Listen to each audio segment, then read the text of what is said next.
আসসালামু আলাইকুম everyone. Master স্বামী গল্পের 43 নম্বর পর্ব। যারা চ্যানেলটি এখনও সাবস্ক্রাইব করো নাই প্লিজ সাবস্ক্রাইব করে দিও। সকাল হতেই বিয়ের প্রস্তুতি নেওয়া শুরু হয়ে গেছে। রূপা বেশ ভালো মেহেদি দিতে পারে, তাই বউয়ের হাতে মেহেদি দেওয়ার দায়িত্বটা সেই পেয়েছে। তবে মেহেদি দিতে গিয়ে দেখা গেল সেখানে লাইন পড়ে গেছে। একে একে ঋষি, সাইপা, রিসা সবাই হাত বাড়িয়ে আছে।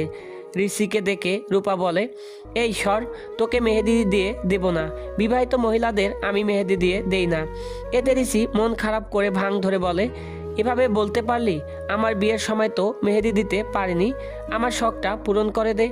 এভাবে মজা করতে করতে মেহেদি পর্ব শেষ হয়। রূপা প্রফেশনালদের মতো নাওরার হাতে নাফসানের নাম লিখে দিয়েছে। এমন একটা জায়গায় লিখে দিয়েছে যেখানে সহজে খুঁজে পাওয়া যাবে না। এই নিয়ে রূপা বেশ গর্ববোধ করছে। পার্লার থেকে দুটো মেয়ে এসেছে নাওরাকে সাজানোর জন্য। পার্লারে সাজ দেওয়ার নাওরার কোনো ইচ্ছা ছিল না। সে এইসব ভারী সাজ পরতে পছন্দ করে না। তবে নাফসানের মতে বিয়ের দিনটা অন্তত তাকে সাজানো উচিত। যদিও তার নিজেরও এইসবের প্রতি আগ্রহ নেই, তবুও তো আজ বিয়ের কনে হিসাবে একটু বিয়ের সাজগোজ করা উচিত। তাই নাফসানের কথায় সে রাজি হয়ে যায়। নাওরা পার্লারের আপুদের বলেছে যাতে হালকা সাজ দেওয়া হয়। এতে তো ঋষি মজা করে বলে, কেন রে, রাতে ভারী সাজ খুলতে গেলে বুঝি সময় চলে যাবে? নাওরা উল্টো উত্তর দেয়, তোর সময় তো সাজতেও পারিসনি, দুলাভাইয়ের বুঝি অনেক অসুবিধা হয়েছিল। এই বিবাহিত দুই বান্ধবীর মাঝে অসহায় রূপা গালে হাত দিয়ে বসে আছে। হঠাৎই অসহায়ের মতো বলে, আমারও বিয়ে করে ফেলা উচিত রে, তোদের সাথে কথা তাল মিলাতে পারছি না। নাওরা ঋষি দুজনেই হেসে ফেলে। অপরদিকে সাপিয়া ফোন হাতে নিয়ে বসে আছে। আজ একটা অনুষ্ঠান বলে মা তাকে ফোন দিয়েছে।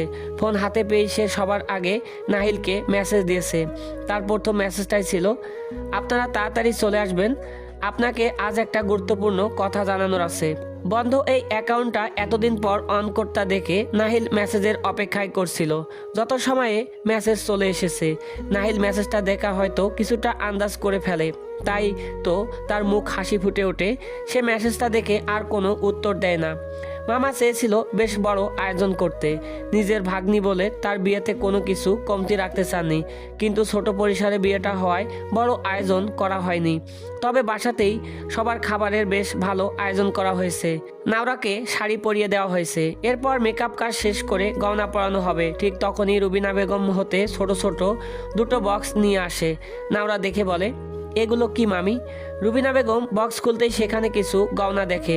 তোর মায়ের গহনা আমার কাছে রেখে দিয়েছিলাম, যদিও অনেক কষ্টে সেই বাড়ি থেকে আনতে হয়েছিল, সহজে দিতে চাইনি, তোর বিয়েতে বের করব বলে যত্ন করে রেখে দিয়েছিলাম। নাওরা আলতো হাতে গহনাগুলো তুলে দেখতে থাকে। খুবই হালকা, তবে তার মায়ের গহনা। নাওরা চোখ পানি টলমল করতে থাকে। নাওরা কখন কান্না করে কেউ বুঝতে পারে না। সে তার দুঃখগুলো সহজে প্রকাশ করতে চায় না। যেমন গত 2-3 মাস ধরে সে প্রচুর কান্না করেছে। বিয়ের দিন সময় আগাচ্ছিল না, ততই মন খারাপ হচ্ছিল। মা বাবার কথা প্রচুর মনে পড়ছিল। তার উপর এই মামার বাড়ি ছেড়ে সবাইকে চলে যেতে হবে, এইসব যেন মানতেই পারছে না সে। আড়ালে তার এই কান্নাগুলো কারো চোখে পড়েনি, সবার সামনে একদম স্বাভাবিকভাবেই ছিল। কিন্তু এখন মায়ের গহনাগুলো বুকে জড়িয়ে সে অঝরে কান্না শুরু করে। মামি যেন আজ কত বছর পর নাওরাকে এভাবে কান্না করতে দেখেছে। ওনার চোখেও পানি চলে আসে, তবু নিজেকে সামলে নিয়ে নাওরাকে সান্ত্বনা দিতে থাকেন। তবে অন্যদিকে বসা সাপিয়া নিজেও রান্না করতে থাকে। সে এমনিতেও সেনসিটিভ, তার উপর এমন পরিস্থিতিতে সে নিজেকে সামলাতে পারে না। তার এমন কান্না দেখে তাকে থামাতে রূপা মজা করে বলে, বিয়েটা তোমার আপু, অথচ তোমার কান্না দেখলে মনে হবে আজ তোমারই বিয়ে। সাপিয়া নাক টেনে উত্তর দেয়, আমার খুব খারাপ লাগছে, নাওরা আপুকে ছাড়া আমি একা হয়ে যাব। সাফিয়ার অবস্থা দেখে নাওরা কান্না থামিয়ে উল্টো তাকে সান্ত্বনা দিতে থাকে। তারপর মামিকে বলে, মামি শুধু আম্মুর গহনাগুলোই পরি, এগুলোতেই হয়ে যাবে। তা হবে, কিন্তু তোমার শ্বশুরবাড়ির গহনা না পরলে বিষয়টা খারাপ দেখাবে।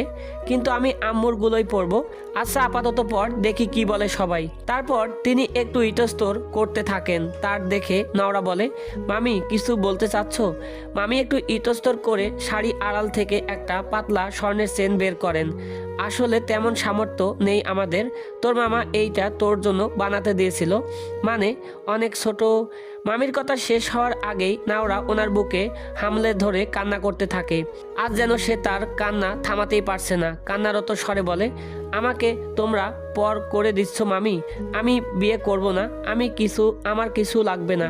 মামি কি বলবেন বুঝতে পারছেন না। শেষে অনেক কষ্টে নাওরাকে সান্ত্বনা দিতে হয়। শান্ত হয়েই নাওরা বলে তাকে পড়তে হলে সে শুধু তার মায়ের আর মামির দেওয়া গয়নাগুলোই পরবে, আর কিছুই পরবে না। অজ্ঞতা তার এই কথা মেনে নেওয়া হয়, তাকে তার কথা মতো সাজিয়ে দেওয়া হয়। অপরদিকে বাকিরা সবাই শাড়ি পরেছে, সাফিয়াও শাড়িতে বেশ সুন্দর লাগছে। পার্লারে মেয়েরা সবাইকে হালকা মেকআপ করে দেয়, তবে সবার মাঝে রিশা আজও সেই নিজের মন মতো ওয়েস্টার্ন ড্রেস পরে, সাথে ভারী মেকআপ। আবার রাজিয়া বেগম এখন নিজেও সেজে বসে আছেন। এসেছিলেন নিজের গয়না নিয়ে, মেয়েকে পড়াতে না পেরে নিজেই পড়তে চেয়েছিলেন। তবে সাইদ ইসলাম এই নিয়ে রুবিনা বেগমের সাথে অল্প রাগারাগি করে। সেই জেদ আর রুবিনা বোনকে ছাড় দেয়নি, ইচ্ছামতো কথা শুনিয়েছে। বিয়ে বাড়ি বলে ছাড় দিতে চেয়েছিল, অথচ বড় বোনের এমন কাহিনী দেখে নিজেও রেগে গিয়েছিলেন। তাই আজই যেন বোনের উপর সব শোধ তুলছেন। তবে এইসব কিছুই নাওরা জানে না, জানলে মেয়েটা অনেক কষ্ট পাবে। আজকের এই শুভ দিনে নাওরাকে এইসব নিয়ে কোনো কষ্ট পেতে তিনি দেখতে চান না, তাই বদ্ধ ঘরের কথা বাহিরে কারো সামনে প্রকাশ করতে দেননি।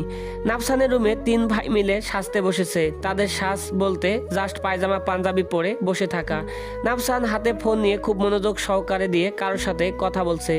অপরদিকে নিশাত নিজের মেয়েকে সাজাতে বসেছে। মিষ্টি গিয়ে ইলার থেকে কিছু মেকআপ জিনিস এনে বাবার হাতে ধরিয়ে দিয়েছে, বলেছে বাবা তাকে সাজিয়ে দিবে। নাতিশ তো লিপস্টিক হাতে নিয়ে অসহায়ের মতো বলে, মারে আমি শুধু এই সব তুলতে পারি, লাগাতে পারি না। ফাজিল নাহিল মিষ্টি হাসি দিয়ে ভাইয়াকে জিজ্ঞাসা করে বলে, কিভাবে তুলো গো ভাইয়া, হাত দিয়ে নাকি? নাতির চোখ ছোট ছোট করে বলে, মায়ের খেতে চাচ্ছি, সরাসরি বললেই তো হয়, এত ঘুরিয়ে পেঁচিয়ে বলার কি আছে? বলেই তার দিকে আগাতে নিলে নাহিল দ্রুত পিছিয়ে যায়। আরে এত নেগেটিভ কেন তুমি? আমি তো পানি কিংবা টিস্যুর কথা বলছিলাম। নাসির তোকে মিথ্যা শাসানোর ভান করে আবার মেয়ের দিকে এগিয়ে যায়। অনেক বুঝিয়ে মেয়েকে ইলার কাছে পাঠায়। এই সব সাজানো তার পক্ষে সম্ভব না। এত কিছুর মাঝে নাফসানের কোনো খবর নেই। সে খুব ব্যস্ত হয়ে ফোনে কারোর সাথে কথা বলছে। হঠাৎই ফোন হাতে বারান্দা থেকে বেরিয়ে আসে, জানায় একটু বাইরে যাবে। নাসির চিন্তিত হয়ে বলে, এই সময় কোথায় যাবি তুই? একটু পর বরযাত্রী নিয়ে বেরোতে হবে। টেনশন করো না, তাড়াতাড়ি চলে আসবো। বাসায় না আসতে পারলেও তোমরা গাড়ি নিয়ে বেরিয়ে যাবে, আমি রাস্তা থেকে উঠবো। তবে নাফসানের কথাকে তারা কেউ মানতে চায় না। শেষে নাসিদ বলে সেও নাফসানের সাথে যাবে। নাইলো সাথে যাওয়ার জন্য এক পায়ে খাড়া। তবে বাড়িতে বিয়ের অনুষ্ঠান, তার মাঝে বড় ছেলের উপস্থিতি অনেক জরুরি। তার দেরি হলেও সেটা একমাত্র নাসিতেই সামলাতে পারবে। তাই ভাইয়া জোরাজুরিতে শেষে নাহিলকে নিয়ে বেরিয়ে পড়ে। শুধুমাত্র নাসিদকে সংক্ষেপে সব জানায়। এতে তার টেনশন হলেও সব মিলিয়ে নিয়ে তাড়াতাড়ি করে চলে আসতে বলে।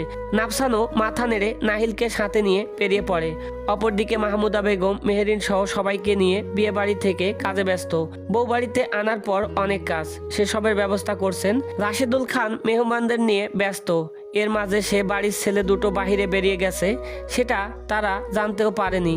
আসরের পর বরযাত্রী চলে আসবে, তারপরেই বিয়ে। সে নিয়ে নাওরার সাথে সবাই অনেক মজা করছে। নাওরাকে মন খারাপ করে থাকাটার সুযোগ দিচ্ছে না। তারপরও বসার সবাইকে দেখলে তার চোখের পানি চলে আসে। তার উপর সেই কখন থেকে মারু তাকে ছাড়ছে না। নাওরাকে জাপটে ধরে বসে আছে।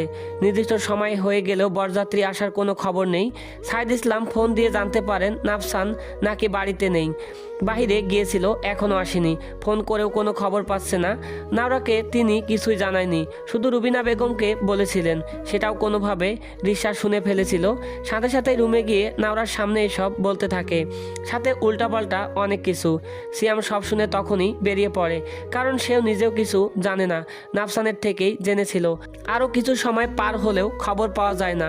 নাওরার দাদার বাড়িতে আত্মীয়রা কানখোসা শুরু করে দেয়। সাইদ ইসলামের মনে হচ্ছে এদের দাওয়াত না দিলেও হতো। এর মাঝেই রাজিয়া বেগম যেন এর এই সুযোগটা পেয়ে যান। একটু আগেই তার বোনের করা অপমানের শোধ তুলতে তিনিও উল্টাপাল্টা শুরু করে বলেন, যে মেয়ে পছন্দ হয়নি তাকে এই বিয়ে করতে আসছে না, ছেলে পালিয়েছে, নয়তো কোনো ক্ষতি হয়েছে। নাওরা অলক্ষী, অনেক কিছু। সৈকত চেষ্টা করেও মাকে এইসব বলা থেকে থামাতে পারছে না। নাওরার কথা ভেবে তার অনেক খারাপ লাগছে। সো নাওরাকে ছোট থেকেই বোনের মতো দেখে আসছে, তাই ভাই হিসেবে তারও অনেক টেনশন হচ্ছে। অন্যদিকে নাওরা অস্থির হয়ে আছে। ক্রমাগত নাফসানকে ফোন দিতে থাকে, কিন্তু ফোন রেসপন্স পায় না। পাশাপাশি সাপিয়াও নাহিলের ফোনে কল দিতে থাকে, তবে কারো কোনো খবর পায় না। নাওরা এখন অনেকে টেনশন হচ্ছে।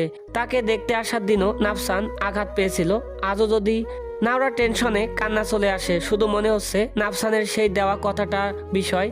সে বলেছিল শাহিদ খানের শাস্তির ব্যবস্থা করে তারপর বিয়ে হবে। তবে কি নাফসান ওখানে গিয়েছে? এখন মনে হচ্ছে সেসবের কোনো দরকার ছিল না। তার শুধু নাফসানকেই চাই এখন, আর কিছুর দরকার নেই। আর সেই সকাল থেকে একটু কথা হয়েছিল তার সাথে, বলেছিল সঠিক সময় সে চলে আসবে। তবে আসছে না কেন? এই কথা তো সে রাখতে পারলো না। সে শুধু ক্রমাগত দোয়া করতে থাকে যাতে নাফসান নাহিল সুস্থভাবে বাড়িতে চলে আসে, কোনো বিপদ যাতে না হয় তাদের। পরবর্তী পার্ট খুব তাড়াতাড়ি চলে আসবে। সবাই চ্যানেলটি সাবস্ক্রাইব করুন। ধন্যবাদ সবাইকে।